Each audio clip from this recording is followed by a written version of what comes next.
भारत देश में भगवान शिव के अनेकों मंदिर स्थापित हैं। हर मंदिर का अपना अपना इतिहास और रहस्य है, लेकिन भोलेनाथ के हर मंदिर में एक चीज आपको सामान्य ही देखने को मिलेगी, और वो है भगवान शिव के वाहन नंदी बैल। हम जब भी भगवान शिव के मंदिर में जाते हैं तो हमारी नजर सर्वप्रथम मंदिर के बाहर स्थित नंदी बैल की प्रतिमा पर पड़ती है, यानी कि हमें भगवान शिव से पहले नंदी के दर्शन हो जाते हैं।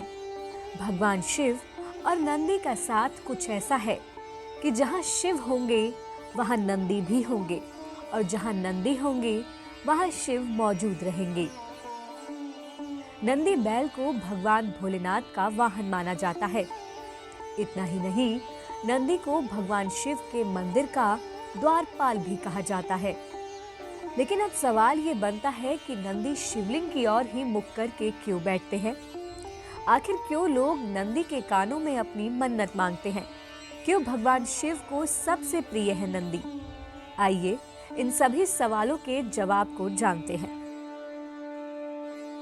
एक समय की बात है, एक ऋषि थे जिनका नाम था शिलाद। उन्होंने ब्रह्मचर्य अपनाया था, जिस कारण उनके पितरों को अपने वंश की चिंता सताने लगी। उन्होंने अपनी चिंता ऋषि शिलाद से व्यक्त की, किंतु कोई लाभ नहीं हुआ, क्योंकि ऋषि गृहस्थ जीवन नहीं अपनाना चाहते थे। इसलिए अपने पितरों की चिंता दूर करने के लिए उन्होंने संतान की कामना से भगवान शिव की घोर तपस्या की। भगवान शिव ने उनकी तपस्या से प्रसन्न होकर उन्हें पुत्र के रूप में नंदी दिया। शिलाद ऋषि ने अपने पुत्र नंदी को संपूर्ण वेदों का ज्ञान प्रदान किया। एक दिन उनके आश्रम में मित्र और वरुण नाम के दो दिव्य ऋषि पधारे। नंदी ने अपने पिता की आज्ञा से उन ऋषियों की अत्यंत सेवा की, लेकिन जब ऋषि जाने लगे तो उन्होंने शिलाद ऋषि को तो लंबी उम्र और खुशहाल जीवन का आशीर्वाद दिया, परंतु नंदी को नहीं। ये देख शिलाद ने उनसे आशीर्वाद ना देने का कारण पूछा। तब उन्होंने बताया कि नंदी अल्पायु है, यानी आपके पुत्र की आयु बहुत कम है। ये सुनकर शिलाद ऋषि काफी परेशान रहने लगे। जब नंदी को उनकी परेशानी का कारण ज्ञात हुआ तो वे बहुत जोर से हंसने लगे और बोले, आपने मुझे स्वयं भगवान शिव के आशीर्वाद से पाया है, तो मेरे इस जीवन की रक्षा भी भगवान शिव ही करेंगे। और वह भी अपने पिता की तरह भुवन नदी के किनारे भगवान शिव की तपस्या करने में लीन हो गए। उनकी कठोर तपस्या से प्रसन्न होकर भगवान शिव ने उन्हें वरदान मांगने को कहा। तब नंदी ने कहा कि मैं उम्र भर आपके सानिध्य में रहना चाहता हूँ। यह सुनकर भगवान शिव ने उन्हें अपने गले से लगा लिया और उन्हें बैल का मुख दिया। भगवान शिव भोले, कर्मठ और काफी जटिल माने जाते हैं। वैसे ही बैल को भी भोला और कर्मठ माना जाता है। उनके तप से प्रसन्न होकर भगवान शिव ने उन्हें अपने सानिध्य में ले लिया और उन्हें समस्त गणों का प्रधान बना दिया। साथ ही ये वरदान दिया कि संसार में जहाँ कहीं भी उनका वास होगा वहाँ नंदी का भी वास होगा। इसलिए शिव मंदिरों में शिव की प्रतिमा के आगे नंदी की प्रतिमा अवश्य रखी जाती है।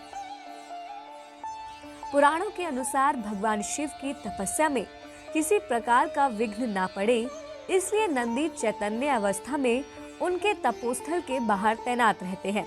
नंदी के नेत्र सदैव अपने इष्ट का स्मरण करते हैं। माना जाता है कि नंदी के नेत्रों से ही शिव की छवि मन में बसती है। नंदी के नेत्रों का अर्थ है कि भक्ति के साथ मनुष्य में क्रोध, अहम, दुर्गुणों को पराजित करने का सामर्थ्य ना हो तो भक्ति का लक्ष्य प्राप्त नहीं होता है। नंदी पवित्रता, विवेक, बुद्धि और ज्ञान के प्रतीक माने जाते हैं। नंदी भगवान शिव के द्वारपाल हैं। इसीलिए जो भी भक्त भगवान शिव के पास अपनी समस्या लेकर आता है, नंदी उन्हें वही रोक लेते हैं। किसी भारी विघ्न से भगवान शिव की तपस्या भंग ना हो, इसलिए भक्त भी अपनी बात नंदी के कान में कह देते हैं, और भगवान शिव की तपस्या से बाहर आने पर नंदी उन्हें भक्तों की सारी मनोकामना सुना देते हैं। भक्तों का ये भी विश्वास रहता है कि नंदी भगवान शिव के प्रमुख गण हैं, इसलिए भगवान शिव भी उनकी बात अवश्य मानते हैं। नंदी के कान में भी अपनी समस्या या मनोकामना कहने के कुछ नियम हैं। उनका पालन करना अति आवश्यक है। नंदी के कान में अपनी मनोकामना कहते समय इस बात का ध्यान रखें कि आपकी कही हुई बात कोई और ना सुने। अपनी बात इतने धीमे कहें कि आपके पास खड़े व्यक्ति को भी उस बात का पता ना लगे। नंदी के कान में अपनी बात कहते समय अपने होठों को अपने दोनों हाथों से ढक ले, ताकि कोई अन्य व्यक्ति उस बात को कहते हुए आपको ना देखे। तो हमने जाना कि क्यों नंदी बैल भगवान शिव के समक्ष मुख करके बैठते हैं और क्यों लोग उनके कान में अपनी मन्नत मांगते हैं। आप हमारे संत वाणी चैनल को सब्सक्राइब करें, वीडियो को लाइक करें, शेयर करें और हाँ, बेल आइकन पर क्लिक करना बिल्कुल ना भूलें, ताकि हमारी किसी भी वीडियो की सूचना सबसे पहले आपको मिले।